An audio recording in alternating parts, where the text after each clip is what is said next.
May saging na naman ako. Hinog. Hinog na po. Mga tanim ko na saging. Mahilig ako magtanim, guys. Ayun. May free saging na tayo. Yan, guys. May free na tayo na saging. Hinog na ulit. Yan. Basta magtanim, may kakainin. Yan. Hinog na ulit, guys.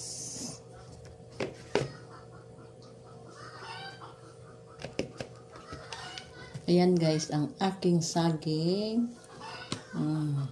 Yan. Nakakatipid po ng sobra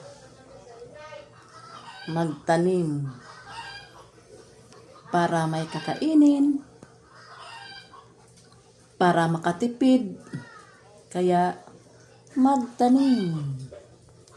Alam nyo, guys, kung magtanim tayo ng saging, isang puno lang yan, pero dadami yan.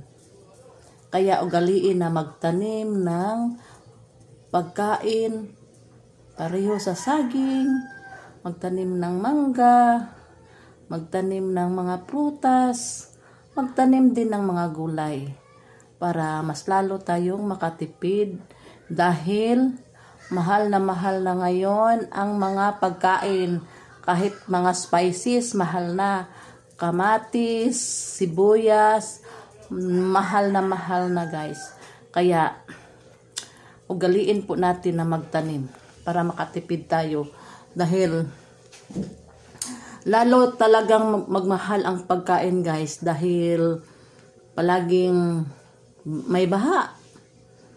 So magmahal talaga yung mga gulay, mga bigas dahil sa dulot ng baha, mga spices, talagang magmahal. Mahal na mahal. So magtanim para makatipid tayo kaysa bili tayo ng bili. Ang mga pagkain, guys, mahal na.